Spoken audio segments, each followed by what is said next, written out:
Hello friends, आप सभी लोगों का स्वागत है आपके ही अपने चैनल सूरज के क्लासेस में। और आज जो इस वीडियो का मोटिव है, जो हमारा उद्देश्य है, वो ये है कि आप लोगों को RVUNL के एग्ज़ाम में पूछे जाने वाले मैथ्स के क्वेश्चन से रूबरू कराएं। कैसे सॉल्व किए जाएं, क्या शॉर्टकट्स हैं। बहुत सारे फॉर्मूलेस होते हैं मैथ्स में, सबसे टिपिकल सब्जेक्ट माना जाता है। तो चलिए आइए शुरू करते हैं इस सब्जेक्ट के बारे में। सबसे पहले मैं आपको बता दूं कि जो मैथ्स है वो according to the official advertisement क्या क्या यहाँ पर कवर किया है इन्होंने मैथ्स में। देखिए, मैथमेटिक्स क्लास 12th लेवल, तो 12वीं के लेवल का जो मैथमेटिक्स है वो आपसे यहाँ पर पूछा जाएगा। ठीक है, तो अब इसमें क्या क्या इंपॉर्टेंट है और क्या चीज़ें बार बार पूछी जाती हैं, जो तो यहाँ पर क्या क्या चीज़ें इंपॉर्टेंट है, क्या क्या पूछी जाती हैं। चलिए आइए देखते हैं क्या क्या वो फॉर्मूलास हैं, क्या क्या क्वेश्चंस हैं जो काफ़ी बार RVUNL में पूछ लिए गए हैं और आने वाले वक्त में पूछे जाएंगे। एक चीज़ यहाँ पर आप श्योर हो जाइए कि इस वीडियो को देखने के बाद अगर आप ध्यान से देखते हैं, सारी चीज़ें देखकर प्रैक्टिस करते हैं, तो निश्चित ही आपको मैथ्स के क्वेश्चंस जो भी पूछे जाएंगे उसमें ये वीडियो आपकी मदद करेगी।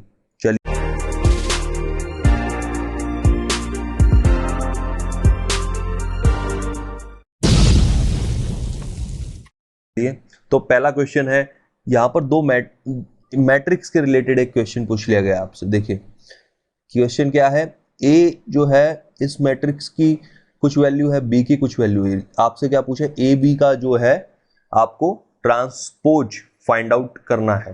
ठीक है, तो अब इसको हमें क्या करना पड़ेगा, सॉल्व करना पड़ेगा। देखिए अब सॉल्व करेंगे इसको। तो सबसे पहली चीज, ए मैट्रिक्स की जो वैल्यू है आपको क्या दी गई है, देख लेते हैं। 1 -1 1 3 1 -1, 1 -1 1 3 1 -1। और बी की वैल्यू क्या दी गई है, बी की वैल्यू दी गई है 135। बी की वैल्यू आपको दी गई है 135। तो पहले तो इसका ट्रांसपोज फाइंड आउट करने के लिए ए बी ट्रांसपोज, तो हमको क्या फाइंड आउट करना होगा, ए बी। तो ए बी की वैल्यू क्या हो जाएगी, मैट्रिक्स का मल्टीप्लिकेशन करना पड़ेगा। मल्टीप्लिकेशन के जो फॉर्मूलाज होते हैं वो एक बार आप देख लेना, वैसे बहुत आसान है, मैं आपको यहाँ बता देता हूँ। देखिए इसे इसके साथ मल्टीप्लाई करने के लिए इसका जो ये रो है उसे हम इसके जो कॉलम है इसके साथ मल्टीप्लाई कर देंगे 1 बाय 1। जैसे ये जो है 1, ये मल्टीप्लाई होगा 1 के साथ, -1 3 के साथ, इसी तरह सेम वे 1 5 के साथ। तो देखिए क्या यहाँ पर आएगा, 1 क्रॉस 1 1 हो जाएगा, 1 -3 -3, और यहाँ पर 5 × 1 +5। सेम वे नीचे वाला भी मल्टीप्लाई होगा, 3 + 3 -5। तो ये जो आप निकालोगे तो ये आ जाएगा 5 और 1 6 में से गया, 3 -2 + 5 -3, और यहाँ पर 3 3 6 में से 5 किया 1, -3 और 1। ठीक है, तो अब ये तो आपकी जो वैल्यू है ये क्या हो गया, ए बी। ये जो वैल्यू मिली वो ए बी की मिली। अब आप अगर किसी भी मैट्रिक्स का ट्रांसपोज फाइंड आउट करना चाहते हैं तो उसका जो रो है, जैसे मान लिया ए बी की वैल्यू यहाँ पर कुछ ए और बी है, या फिर ए बी की वैल्यू ए और बी, ये दो दो एग्जाम्पल मैं आपको यहाँ पर दे रहा हूँ समझाने के लिए। देखिए तो यहाँ पर ए बी जो है ये है, ठीक है, तो ये ए बी की वैल्यू यहाँ पर हम क्या करेंगे, जो ट्रांसपोज इसका आएगा ए बी ट्रांसपोज, वो row is converted to column and column will be converted to row. अगर ये रो फॉर्मेट में है तो कॉलम में हो जाएगा, अगर कॉलम में है तो रो में हो जाएगा। तो ये सिर्फ समझाने के लिए, इतनी सारी चीजें सिर्फ समझाने के लिए आपको मैंने बताई। हालांकि इसका जो सही उत्तर होगा वो क्या होगा, सही उत्तर जो इसका होगा, एक मिनट, यहाँ पर आई थिंक ये रॉन्ग है। देखिए ये -2 + 5 that is equal to 5, and 3 + 3 6 -5 equals to 1। So इसका जो ट्रांसपोज होगा वो होगा आपका 3 और 1। ठीक है, so 3 1 is the correct answer. So 3 1 is the correct answer. तो option number B is the correct answer. Next question पे आते हैं, the order of the given matrix. तो देखिए ऑर्डर ऑफ गिवन मैट्रिक्स का क्वेश्चन है, बहुत आसान है ये। आपको सिंपल भाषा में मैं बताऊं, जब भी किसी मैट्रिक्स का ऑर्डर आप लेते हो that is equals to n × m, where n is equals to number of rows,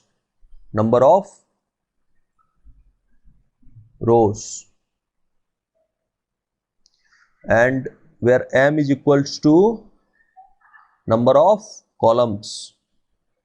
क्या होगा? number of columns.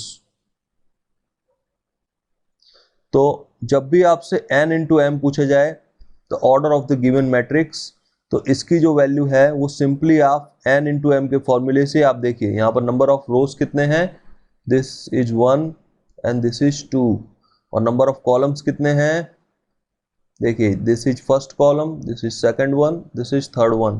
तो यहाँ पर number of rose into column कितने हो जाएंगे, 2 इंटू 3। तो ये number of rose into column 2 into 3। सो इसका जो सही उत्तर है वो होगा 2/3। So this is the correct answer. ठीक है, this is the correct answer. तो कभी भी आपसे पूछा जाए the order of the matrix, तो यहाँ पर आपको n into m number of rows by number of column से फाइंड आउट कर लेना है। Next question, find the magnitude of vector 2a where a is equal to 2i plus 4j plus 6k। अब इस वेक्टर का magnitude हमसे पूछा है। तो देखिए कोई भी वेक्टर हो, जैसे मैं एक फॉर्मेट ले लेता हूं, ठीक है, z is equals to ai plus bj plus ck। तो इसका जब भी हम वेक्टर निकालेंगे तो वेक्टर निकालते time under root of a square plus b square plus c square. तो ये इसका क्या होता है, सॉरी वेक्टर का ये क्या होता है, मैग्नीट्यूड। ये क्या होता है, मैग्नीट्यूड, मैग्नीट्यूड। ठीक है, ये तो आपको मिल गया इसका मैग्नीट्यूड। अब यहां पर हमसे क्या पूछा है, 2a का मैग्नीट्यूड लेना है, 2a। तो इसे हम मल्टीप्लाई कर देंगे। देखिए क्वेश्चन में वैल्यू क्या है, 2i plus 4j plus 6k। तो 2i plus 4j plus 6k हो जाएगा यहाँ पर आपका 4i plus 8j plus 12k। ठीक है, अब देखिए इसका मैग्नीट्यूड अगर हम निकाल रहे हैं तो इसका मैग्नीट्यूड आपका हो जाएगा, ये हो जाएगा आपका 16 प्लस 64 प्लस 144। अब इसे आप कैलकुलेट कीजिए तो 16 प्लस 64 ये आपका 80, ठीक है 80 हो गया, प्लस 144। अब 80 प्लस 144 आप कैलकुलेट कीजिए इसको, तो आपको ये करीबन मिल जाएगा 60 प्लस 144 कितना हो गया आपका, हो गया 204 प्लस 204 प्लस आपका 20।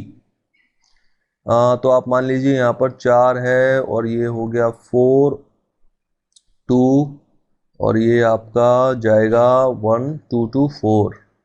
ठीक है, ये हो गया 224। इसे आप जब कैलकुलेट करेंगे तो ये आपका 16 इंटू 14 के मल्टीप्लिकेशन में आ जाएगा। तो इसका जो सही उत्तर होगा वो 4 अंडर रूट ऑफ 14, ये इसका करेक्ट आंसर होगा। क्या होगा, correct answer.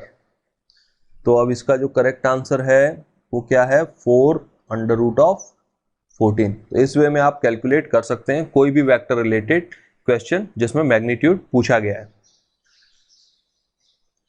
Find e of x cos x into dx।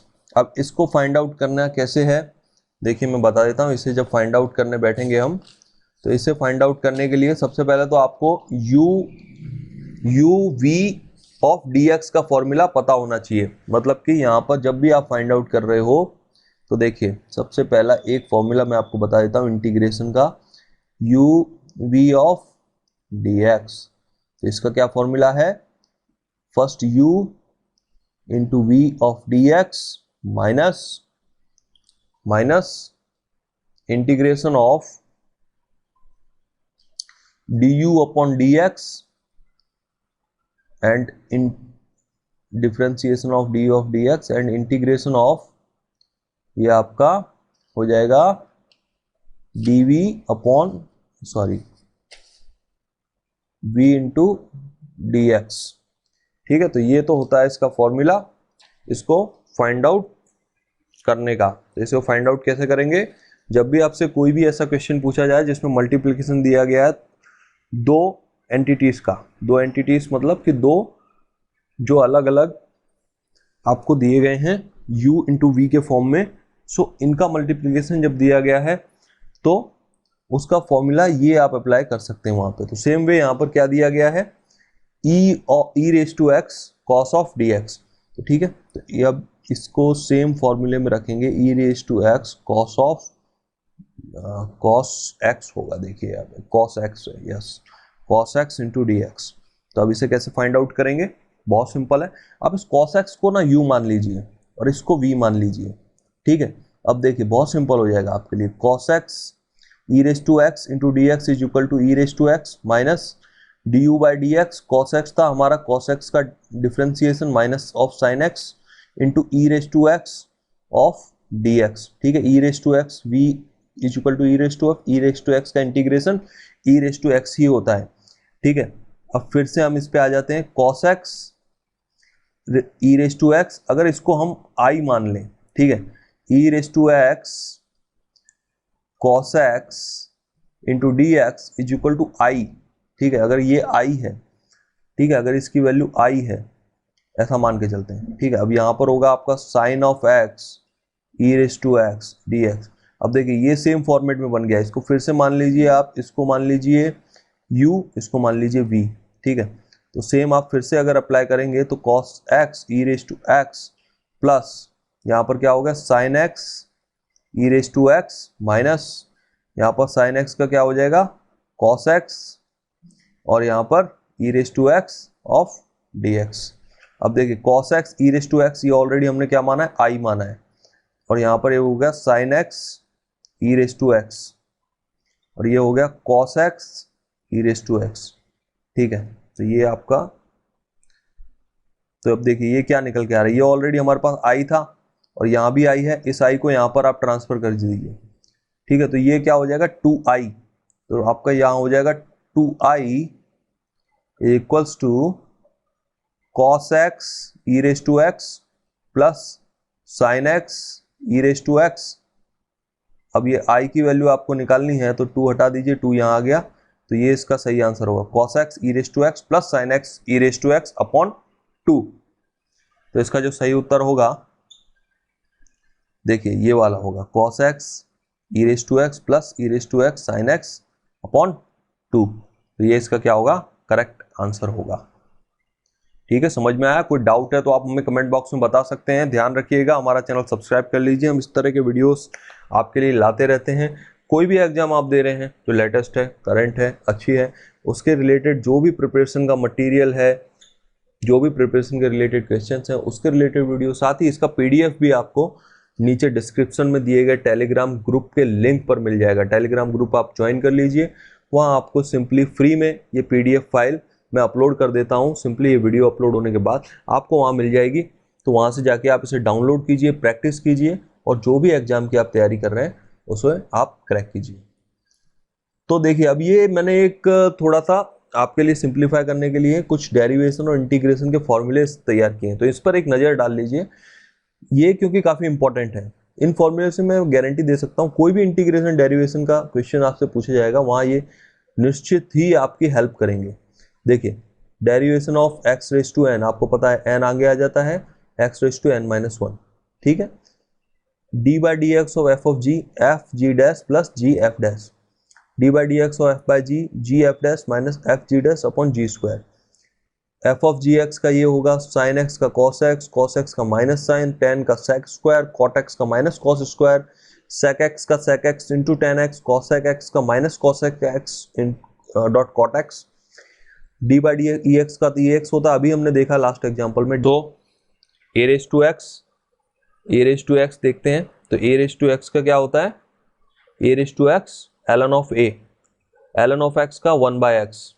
Same way integration देखिए इसका थोड़ा सा उल्टा होता है, जैसे यहाँ पर हमने क्या लिया 1 by x Elon of x. अब देखिए एलन ऑफ एक्स यहाँ पर ढूंढिए, 1 बाय एक्स का क्या इंटीग्रेशन होगा, एलन ऑफ एक्स, ठीक है। तो ये दोनों एक दूसरे के अपोजिट होते हैं, जैसे यहाँ पर साइन एक्स का हमने कॉस एक्स लिया, साइन एक्स का माइनस कॉस एक्स हो जाएगा, वहाँ कॉस एक्स का माइनस साइन एक्स है तो यहाँ कॉस एक्स का simply sine x, no minus. Same way जितने भी फॉर्मूले आप एक बार देख सकते हैं, इसका स्क्रीनशॉट ले लेना और इसकी प्रैक्टिस करना, आप इसे एक बार देख लेना और इसके रिलेटेड एग्जाम्पल सॉल्व करना, बिकॉज ऐसे अगर आप सोचोगे आप रट लो याद हो जाएंगे तो बहुत मुश्किल है। आपको इसकी प्रैक्टिस करनी होगी और प्रैक्टिस करके ही ये सारे फॉर्मूलेस आपके जो है माइंड में लंबे समय तक याद रह पाएंगे। नेक्स्ट क्वेश्चन पे बढ़ेंगे। Find the area under the curve y equal to sine X in the interval of 0 to pi. ठीक है, 0 टू पाई में आपको area under the curve find out करने के लिए पूछा गया है। तो 0 टू पाई में फाइंड आउट करना है, तो इसका सिंपली आप क्या करोगे, इंटीग्रेशन कर लो। इसका सिंपली आप इंटीग्रेशन कर लो। तो area under the curve, area under the curve, ठीक है, तो ये फाइंड आउट आपको करना है। तो ये integration of 0 to pi sine x into D x, ये क्या हो जाएगा, साइन एक्स का माइनस कॉस एक्स, और ये आपको 0 टू पाई में फाइंड आउट करना है। तो minus of cos pi and minus of cos 0। अब कॉस पाई की वैल्यू क्या होती है, -1, माइनस ऑफ -1 माइनस कॉस 0 1, तो इसकी वैल्यू क्या आएगी 2, और इसकी यूनिट क्या है, इसे 2 यूनिट में ही कहते हैं। ठीक है, तो एरिया अंडर द कर्व इसका सही उत्तर है 2 यूनिट। नेक्स्ट क्वेश्चन पे बढ़ेंगे। Find the general solution of dx upon dy is equal to x sec square y। अब देखिए इसका जनरल सॉल्यूशन निकालने को कहा है आपसे, dx upon dy is equal to x sec square y। अब देखिए इस dy को आप यहाँ ले लीजिए और इस x को आप यहाँ ले लीजिए, तो dx upon x is equal to sec square y into dy। ठीक है, अब इसका इंटीग्रेशन कर लीजिए, इंटीग्रेशन कर लीजिए इसका। dx अपॉन x क्या हो जाएगा, log x, क्या हो जाएगा इसका, log x हो जाएगा। और बचा आपका sec स्क्वायर y, इसका जो है tan y हो जाएगा, इसका क्या हो जाएगा, tan of y plus c। तो ये आपका आंसर निकल के आएगा इसका, तो इसका आंसर आपका क्या निकल के आएगा, log x is equal to tan y plus c। तो देखिए ये है इसका उत्तर, log x is equal to tan y plus c, इसका ये करेक्ट आंसर है। नेक्स्ट क्वेश्चन, स्क्वायर मैट्रिक्स को मल्टीप्लाई कीजिए इसके इनवर्स से, तो उसका रिजल्टिंग मैट्रिक्स क्या आएगा। वैसे तो इसका सॉल्व करने की हमें कोई ज़रूरत है नहीं, पर अगर सॉल्व करवाना ही है तो मैं आपको एक बार करा के दिखा देता हूँ। a इक्वल टू 1 2 2 1 दिया हुआ है, तो देखिए ये क्या है, स्क्वायर मैट्रिक्स 1 2 2 1। स्क्वायर मैट्रिक्स का मतलब उसके rows n equal to m होंगे। Rows are always equal to columns, number of columns. ठीक है, तो ये अब देखिए पहले तो इसका मॉड ए ले लेते हैं। तो इनवर्स का जो फॉर्मूला है वो आपको बता देता हूँ, और 1 बाय 1 इसको हम सॉल्व करेंगे। तो a inverse is equal to क्या होता है, 1 upon mod A into 1 upon mod A into आपका ये हो जाएगा adjoint of A, 1 upon mod A into adjoint of A. ठीक है, तो अब देखिए 1 upon mod A into adjoint of A, ये आपका हो जाता है ए इनवर्स का फॉर्मूला। मॉड ए की वैल्यू क्या होगी, 1 क्रॉस 1 माइनस 2 क्रॉस 2 मतलब 4, ये हो जाएगी -3। ठीक है, अब एडजॉइंट ऑफ ए कैसे फाइंड आउट करेंगे, एडजॉइंट ऑफ ए, ये सिंपली आपको फाइंड आउट करने के लिए ये जो 2 वैल्यू हैं ये आप क्या कर दोगे, रिप्लेस कर दोगे। मतलब ये 1 है यहाँ चला जाएगा, और ये दूसरा वाला जो है वो यहाँ आ जाएगा। तो इसका मतलब ये तो 1 1 ही है, तो यहाँ कुछ चेंज नहीं होगा। सपोज यहाँ पर 1 की जगह 2 होता तो 2 यहाँ आ जाता, 1 यहाँ आ जाता। ठीक है, अब 2 2 है, इनकी साइन अपोजिट हो जाएगी। अगर प्लस है तो माइनस हो जाएगा, माइनस है तो प्लस हो जाएगा। दोनों पॉजिटिव थे, दोनों माइनस कर दिए हमने। तो अब ए इनवर्स की वैल्यू क्या आ जाएगी, 1 अपॉन मॉड ऑफ ए -3, 1 -2 1, तो ये हो जाएगा आपका 1 -1 अपॉन 3, 2 अपॉन 3, 2 अपॉन 3, और ये -1 अपॉन 3। ठीक है, ये तो आपका हो गया, क्या हो गया, ए इनवर्स। ये क्या हो गया, ए इनवर्स हो गया आपका। ठीक है, अब ए इनवर्स की वैल्यू क्या करनी है हमें, इसे मल्टीप्लाई करना है ए से। अगर इसे ए से मल्टीप्लाई आप करके चेक कर लेना, यहाँ मैं आपको पूरा नहीं दिखा रहा हूँ, आप चेक कर लेना इसे एक बार। आपका जो इसका आंसर होगा, रिजल्टिंग आंसर होगा, वो यूनिटी मैट्रिक्स आएगा, मतलब 1 0 0 1 ये आंसर आएगा। आप एक बार इसे चेक कर लेना मल्टीप्लाई करके, ठीक है। सो कभी भी आपसे पूछा जाए कोई भी स्क्वायर मैट्रिक्स है, उसके अगर इनवर्स से मल्टीप्लाई पूछी जाती है, मतलब ए है तो ए इनवर्स, बी मैट्रिक्स है तो बी बी इनवर्स, सी है तो सी सी इनवर्स, ठीक है, उसका आंसर हमेशा क्या होता है, यूनिटी मैट्रिक्स। क्या होता है, यूनिटी मैट्रिक्स। और यूनिटी मैट्रिक्स का मतलब ये नहीं होता, काफी लोग कंफ्यूज होते हैं 1 1 1 1, ये नहीं होता। यूनिटी मैट्रिक्स का मतलब होता है ये 1 0 0 1, ठीक है। This is correct, this one is correct, ठीक है। तो इसका आंसर हमेशा क्या आएगा,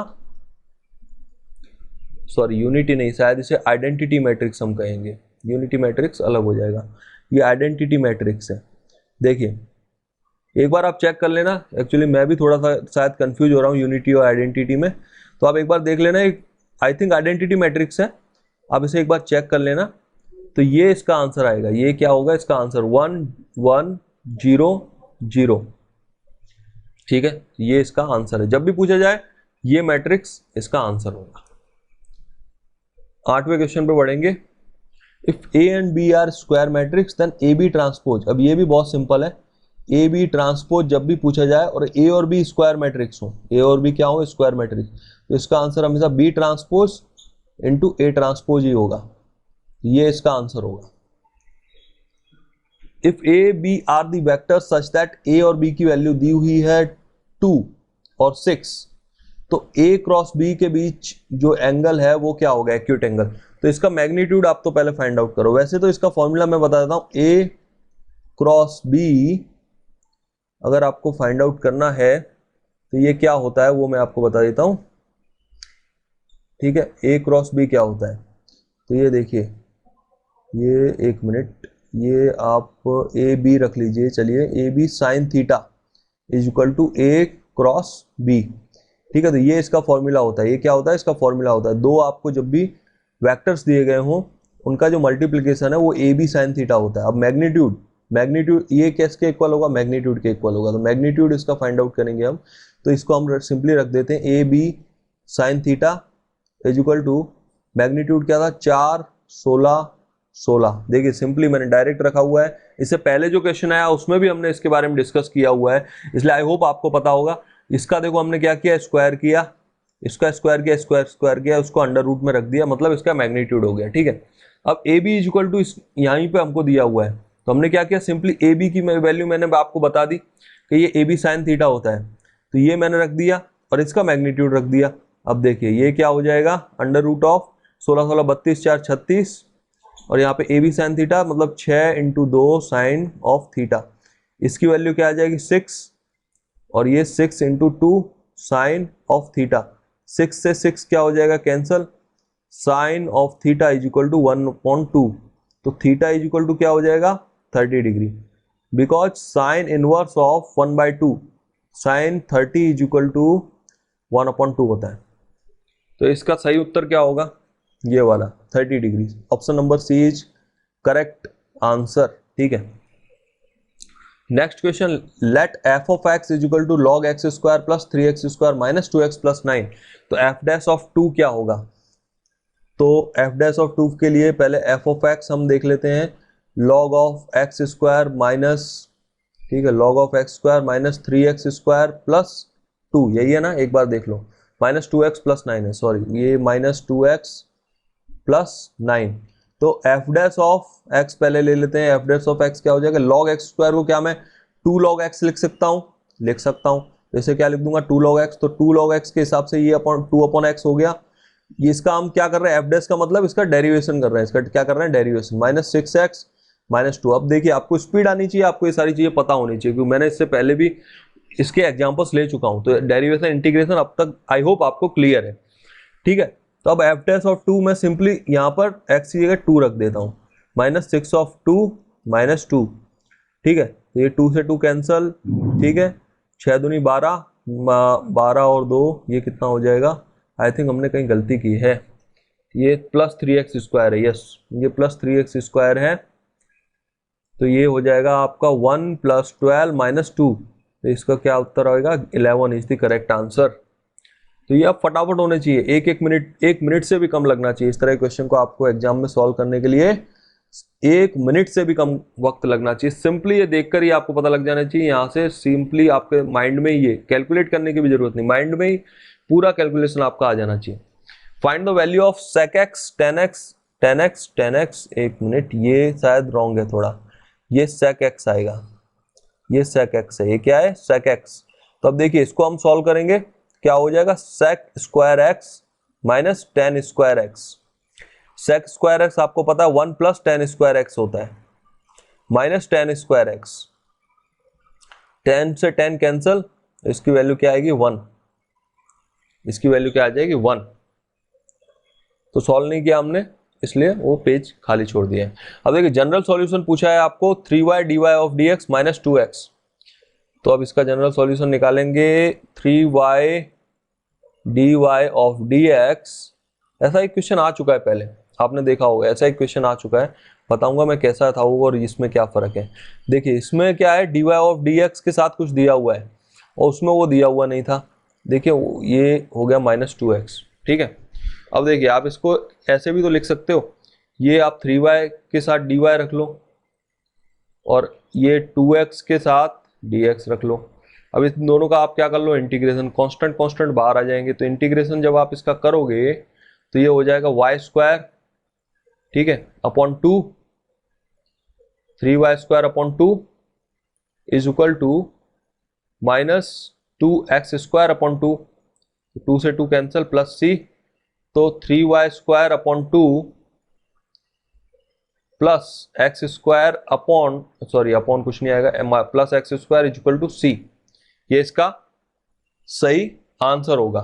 तो देखिए 3y square upon 2 plus X square, इसमें सी नहीं रखा है, 0 है, वो भी ठीक है, कोई दिक्कत नहीं है, ये आपका जो है सही आंसर होगा, दिस इज करेक्ट आंसर, ठीक है। नेक्स्ट क्वेश्चन पे आते हैं, find the integral factor of differential equation. अब देखिए इस क्वेश्चन को सॉल्व करने के लिए हमें पहले तो फाइंड देखना होगा। सो बढ़ते हैं क्वेश्चन नंबर 13 पर। तो यहाँ पर आपसे क्या पूछा, इंटीग्रल फैक्टर पूछा हुआ है, इंटीग्रल फैक्टर। तो मैं आपको पहले तो first order linear differential equation जो है वो क्या होती है वो बताता हूँ। First order linear differential equation, first order linear differential equation क्या होती है, dy of dx is equal to qfx, ठीक है। तो अब इस फॉर्मेट में आप इस इक्वेशन को देखो, इस फॉर्मेट में इस इक्वेशन को देखो तो आपको पता लगेगा कि इसका p ऑफ x क्या है 1 अपॉन x और इसका q ऑफ x क्या है x square, am I right? तो ये जो है इसका p ऑफ x और q ऑफ x है। अब यहाँ पूछा क्या है आपसे, पूछा ये है इंटीग्रल फैक्टर फाइंड आउट करना है। क्या फाइंड आउट करना है, इंटीग्रल फैक्टर।